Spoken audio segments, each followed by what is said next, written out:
చక్రపాణి రెడ్డికి నష్టమెంత?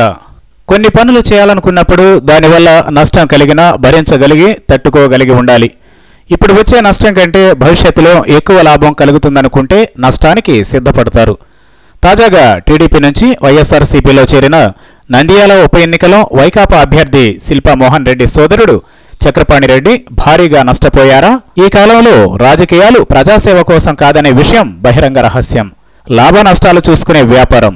అలాంటప్పుడు ఫిరాయింపుదారులు ఎవరైనా పైకి నిస్వార్థపు మాటలు మాట్లాడినప్పటికీ అదంతా జనాలకు చెప్పేందుకు తయారు చేసుకున్న రెడీమేడ్ స్క్రిప్ట్ అనేది వాస్తవం. డబ్బు రూపంలోనో, హామీల రూపంలోనో, పదవుల పరంగానో, భారీ కాంట్రాక్టుల రూపంలోనో ప్రయోజనం కలిగితేనే పార్టీ ఫిరాయిస్తారు. ఎన్నికల్లో కోట్లు ఖర్చు పెట్టి గెలిచిన తరువాత ప్రజాసేవ కోసమో అభివృద్ధి కోసమో ఎవరూ పార్టీ మారరు. చక్రపాణి రెడ్డికి నష్టం కలిగిందని ఎందుకు చెప్పుకుంటున్నామంటే ఆయన 3 నెలల క్రితమే టీడీపీ తరఫున ఎమ్మెల్సీ అయ్యాడు. 6 ఏళ్ల ఎమ్మెల్సీ పదవిలో 3 నెలల కాలం సముద్రంలో నీటి బిందువు లాంటిది. ఎమ్మెల్సీ అయ్యేందుకు 10 కోట్లు ఖర్చు పెట్టాడని మీడియా సమాచారం. పదవికి 10 కోట్లు ఖర్చు పెట్టిన నాయకుడికి దాన్ని వదులుకోవాలంటే ఎంత బాధగా ఉంటుంది? ఓవైపు వైకాపాలో చేరాలని ఉబలాటం, మరోవైపు ఎమ్మెల్సీ పదవికి కూడా రాజీనామా చేయాలనే జగన్ కండిషన్. అడకత్తెరలో పోక చెక్కలా తయారైంది ఆయన పరిస్థితి. అందుకే జగన్ సభకు వచ్చేంత వరకు కూడా చక్రపాణి డోలాయమానంలో ఉన్నారని వార్తలొచ్చాయి. ఈయనకు పదవి పోతుందనే బాధ అయితే జగన్కు నైతిక విలువల సమస్య. ఇతర విషయాలు ఎలా ఉన్నప్పటికీ జగన్కు ఇదో పెద్ద ఆయుధంగా ఉంది. తన పార్టీలోకి వచ్చేవారితో పదవులకు రాజీనామా చేయించకపోతే నైతిక విలువల విషయంలో చంద్రబాబును విమర్శించడానికి అవకాశం ఉండదు. చక్రపాణి రెడ్డి వైకాపాలో చేరుతున్నాడనే సమాచారం అందగానే టీడీపీ నాయకులు దమ్ముంటే ఆయనతో పదవికి రాజీనామా చేయించు అని జగన్కు సవాల్ విసిరారు. ఇందుకు కారణం ఆయన ఎమ్మెల్సీగా 90 రోజుల క్రితమే ఎన్నికయ్యాడు కాబట్టి పదవి వదులుకోడని, జగన్ కూడా సర్దుకుపోతాడని టీడీపీ నేతలు అనుకున్నారు. పదవిని ఉంచుకునే విషయంలో చక్రపాణి రెడ్డి జగన్ను కన్విన్స్ చేసేందుకు ప్రయత్నించారట.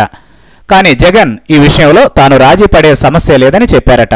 సోదరుడు శిల్పా మోహన్ రెడ్డి, జగన్ తదితరులు చక్రపాణికి ఏం ఆశలు పెట్టారో తెలియదు గాని ఎమ్మెల్సీ పదవికి రాజీనామా చేసినట్లు బహిరంగ సభలో ప్రకటించి లేఖను జనాలకు చూపించారు.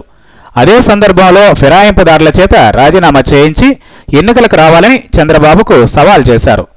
ఇక చక్రపాణి రెడ్డి ఎమ్మెల్సీ పదవికి రాజీనామా చేస్తే తాను పదవికి రాజీనామా చేస్తానని శ్రీశైలం టీడీపీ ఎమ్మెల్యే బుడ్డా రాజశేఖర్ రెడ్డి సవాల్ చేశారు.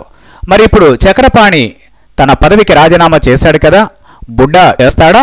ఒకవేళ ఆయనకు చేద్దామని ఉన్నా అధినేత చంద్రబాబు నాయుడు ఒప్పుకోరు. ఫిరాయింపులు గెలుస్తారనే ధైర్యమే ఉంటే ఏనాడో రాజీనామాలు చేయించేవారు.